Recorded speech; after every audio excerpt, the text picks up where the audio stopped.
Who is Babe Ruth's real family? Nobody knows for certain. His father, George Herman Ruth Sr., his mother, Catherine, both from Baltimore, both poor, both struggling with alcohol, and when he was 7 years old, young George was sent to an orphanage, St. Mary's Industrial School for Boys, Baltimore. He stayed there for 12 years, never talked about his family, never mentioned his heritage. His past remained a mystery, and that mystery followed him throughout his career. Opponents asked questions, journalists investigated, racists accused. Ruth is not pure white. He is mixed race. He has African-American ancestry. He should not be playing in the major leagues. The rumors became uncontrollable. In some cities, Ruth was denied hotel rooms because his skin tone was suspicious.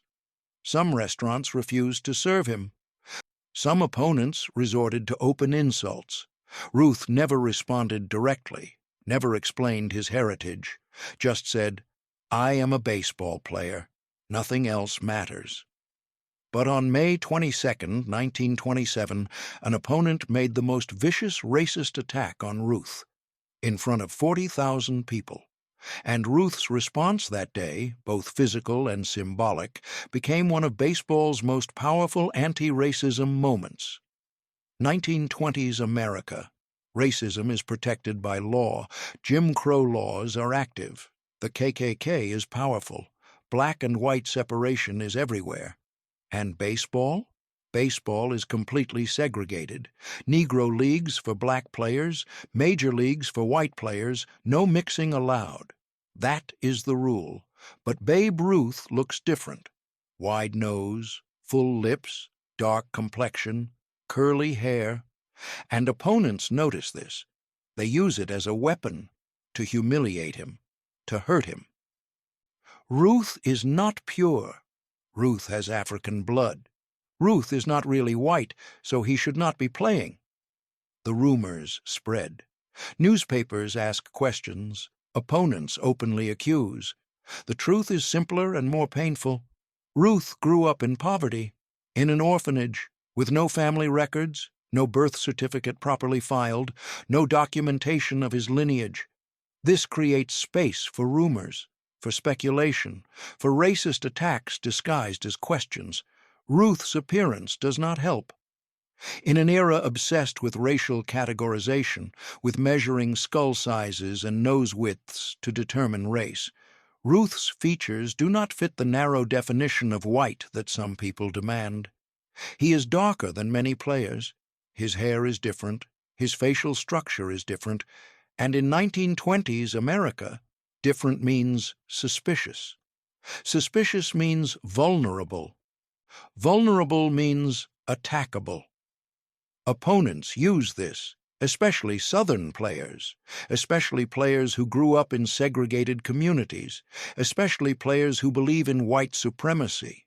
They whisper, they mock, they attack, and nobody stops them. Because in 1920s baseball, racism is accepted, expected, part of the game. The worst offender is Cobb, the Georgia Peach, one of the greatest players in baseball history, also one of the most racist.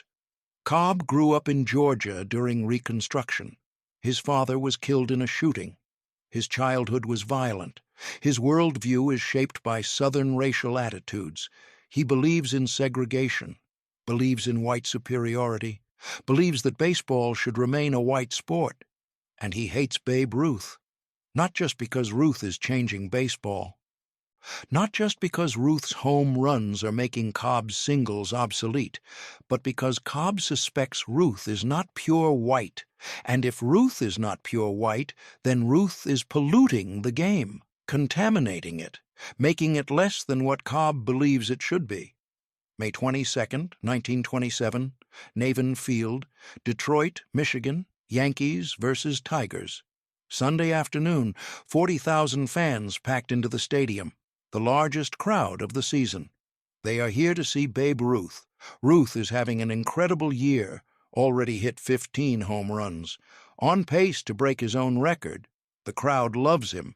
chants his name, wants to see him hit one over the fence. But in the Tigers' dugout, Cobb is planning something else. He is planning to break Ruth, not physically, mentally, emotionally, by attacking the one thing Ruth never talks about: his heritage, his family, his race. First inning. Ruth comes to bat. The crowd roars. 40,000 voices blend into one massive sound. Children hold signs. "Babe Ruth is our hero. Hit one for us." Adults lean forward in their seats. This is what they came for. This moment. Ruth steps into the batter's box, takes his stance. Wide feet, bat held high. Iconic posture that every child in America tries to imitate. The Tigers' pitcher, Earl Whitehill, winds up, throws, fastball, outside corner. Ruth watches it. His eyes track the ball from release to glove. Ball one. The crowd groans. They want action, want contact, want a home run. As Ruth resets his stance, adjusting his grip, rolling his shoulders, a voice comes from the Tigers' dugout. Not loud at first, almost conversational, but carrying across the field in that particular way that insults carry, cutting through crowd noise like a knife. "Hey, Ruth, you half-breed!" The words hang in the air. The stadium does not go completely quiet, but there is a shift, a change in energy.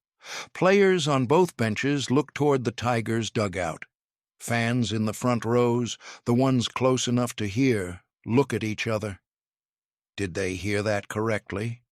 Did someone really just say that? Ruth does not react, does not turn his head, does not acknowledge the voice. His face remains expressionless, but his teammates in the Yankees' dugout see his jaw tighten, see his grip on the bat adjust slightly. Small signs that only people who know him well would recognize. Second pitch, curveball. Ruth swings, misses, strike one. The voice from the dugout continues, louder now. "Your daddy was white, but what about your mama, Ruth? She look a little dark to you?" Some fans gasp, some laugh nervously. This is crossing a line, even for 1927, even for baseball. Ruth steps out of the box, looks at the umpire. The umpire shrugs. "Nothing I can do about dugout talk." Ruth steps back in. Third pitch, fastball, high. Ruth swings, pops it up. Easy out. As Ruth jogs back to the dugout, the voice follows him. And now Ruth can see who it is. Cobb, standing on the top step of the Tigers' dugout, hands cupped around his mouth, shouting, "That's right. Run back to your dugout, boy. You do not belong out here with real white players." The Yankees' dugout is furious. Lou Gehrig stands up. "Someone needs to shut him up." Teammates hold Gehrig back. They know if a fight starts, the Yankees will be blamed. The umpires will eject Yankees players. So they wait. They watch Ruth, waiting to see how he will respond. Ruth sits on the bench, says nothing. His face shows no emotion, but his teammates know him, know that face. That is the face Ruth makes when he is controlling rage, when he is deciding how to channel anger into action. Third inning, Ruth's second at-bat. He walks to the plate. Before he even steps into the box, Cobb starts again. "Here comes the mixed breed. Everybody look at those lips, those features. You think that is pure white? You think that belongs in our league?" This time, other Tigers players join in, encouraged by Cobb, emboldened by his racism. "Go play in the Negro League, Ruth." "You are in the wrong game, boy. We do not want your kind here." The umpire does nothing. The fans in the front rows shift uncomfortably. Some yell at Cobb to shut up, but most stay silent. Because this is 1927, because racism is normal. Because nobody wants to defend someone accused of being mixed race. Because defending Ruth might mean agreeing that mixed race is acceptable, and many people in 1927 do not believe that. Ruth stands at the plate, does not look at the Tigers' dugout, just stares at the pitcher. First pitch, fastball, outside. Ball 1. The insults continue. Ruth's grip on the bat tightens. Second pitch, curveball. Ruth swings, foul ball, strike 1. Cobb is laughing now, performing for his teammates, for the crowd. Look at him. He is angry. Truth hurts, doesn't it, Ruth? You know what you are. You know where you came from. Third pitch, fastball, middle in. Perfect pitch. Ruth swings.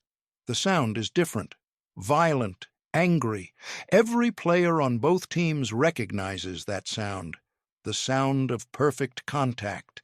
The sound of rage channeled into physics. The sound of 220 pounds of muscle and fury meeting a baseball at precisely the right angle.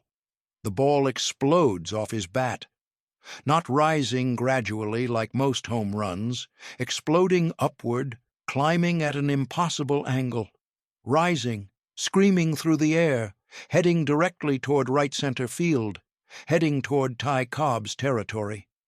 Cobb is playing deep center today, positioned where most hitters cannot reach. But Ruth is not most hitters, especially not today. Especially not when someone has given him a reason beyond just winning. Cobb turns his body, sees the ball coming, starts to run back. His legs pump, his arms swing. He is fast, one of the fastest players in baseball even at his age. But speed means nothing when physics is against you. The ball sails over his head, over his outstretched glove, over the wall behind him. Over the street beyond the stadium, over everything. Home run. Ruth's 16th of the season. And it landed in the one section of stadium that embarrasses Ty Cobb most. The section where Cobb was standing, where Cobb was talking, where Cobb was attacking. The section that Cobb is supposed to defend. The irony is perfect, poetic. Mathematical justice delivered at 110 miles per hour. Ruth rounds first base, does not celebrate, does not showboat, just runs. But as he passes second base, he looks directly at the Tigers' dugout, looks directly at Ty Cobb, and says one sentence, loud enough for everyone nearby to hear. That answer your question? The stadium erupts. Half the crowd is cheering Ruth. The other half is booing. But everyone understands what just happened. Ruth was attacked, and Ruth responded, not with words, with action, with performance, with dominance. Fifth inning. Ruth bats again. The Yankees are now leading 3-1. Ruth's home run was the difference. As he approaches the plate, he expects more insults, more attacks. But the Tigers' dugout is quiet. Cobb is in the outfield, silent, focused. The other Tigers players are not talking. They learned their lesson. You attack Ruth, he hits home runs. Better to stay quiet. If you are watching this story and want to see how Ruth's response changed baseball forever, make sure to subscribe to never miss these powerful moments from sports history. And comment below. Do you think Ruth should have confronted Cobb directly, or was his response through performance more powerful? Let me know. First pitch, fastball. Ruth watches it. Strike 1, second pitch, curveball. Ruth swings, connects. Line drive to left field, single. Ruth stands on first base. Cobb is in center field, maybe 200 feet away. Ruth points at him. Not aggressive, not mocking, just a reminder. I am still here, still playing, still better than you. Cobb does not respond, just turns away. Seventh inning, Ruth's fourth at-bat. Score is now 5-2 Yankees. Ruth has reached base in every plate appearance. 2 home runs, 1 single, 1 walk. He is destroying the Tigers, destroying their pitcher, destroying their confidence. As he steps into the box, one Tigers player makes a mistake. A young rookie. Maybe does not know the rule yet. Maybe thinks he needs to impress Cobb. he shouts from the dugout. "Still think you belong here, Ruth?" Ruth does not even look, just focuses on the pitcher. First pitch. Fastball. Ruth swings. Another rocket. This one to left center. Over the wall. Home run. His second of the game. His 17th of the season. As Ruth rounds third base, he looks at that young Tigers player. Does not say anything, just looks. The message is clear. Keep talking, I will keep hitting. Your choice. The game ends. Yankees win 8-3. Ruth finishes 4 for 5, 2 home runs, 5 RBIs, one of his best games of the season. After the game, reporters swarm him. They heard the insults from the Tigers' dugout. They want Ruth's response, want him to attack Cobb, want him to defend his heritage, want him to create controversy. But Ruth gives them nothing. "No comment on dugout talk," Ruth says. "I am here to play baseball. That is all." "But Cobb questioned your race, your family. Does not that bother you?" "What bothers me," Ruth says carefully, "is when opponents try to distract me with talk instead of competing with skill. Today, I stayed focused. I played my game. And we won. That is all that matters." But privately, Ruth is furious, not at the insults themselves. He has heard worse. He has dealt with racism his entire career. What angers him is that Cobb did it publicly, in front of 40,000 people, in front of children, in front of fans who look up to Ruth. Cobb tried to humiliate him, tried to make him less than, tried to use racism as a weapon. And Ruth knows this is bigger than baseball. This is about whether someone's heritage, real or imagined, determines their worth. That evening, Ruth meets with Yankees management, tells them what happened, tells them about Cobb's attacks. The Yankees want to file a complaint with the league, want Cobb punished, want this behavior stopped. But Ruth says no. "If we complain, it makes me look weak. Makes it seem like his words hurt me. I would rather respond on the field. Let my performance speak."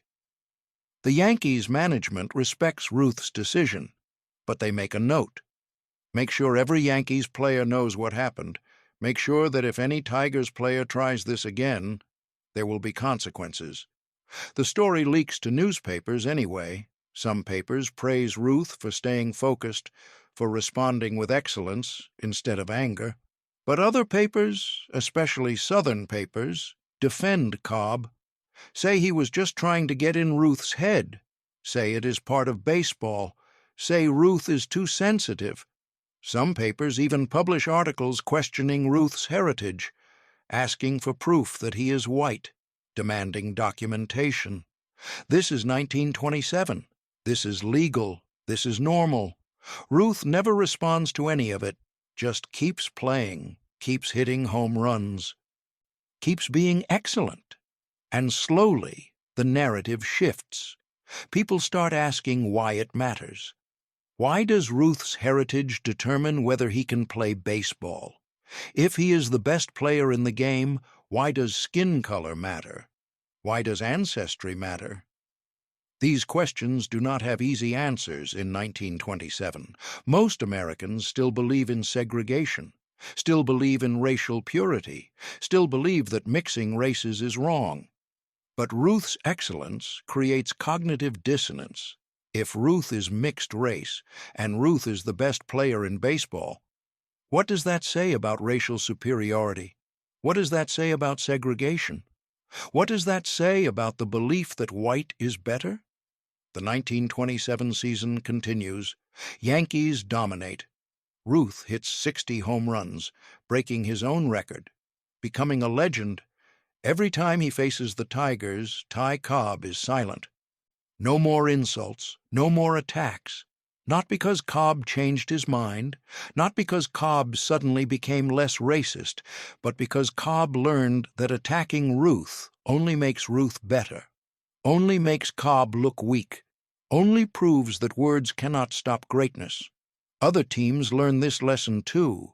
The racist insults decrease, not disappear.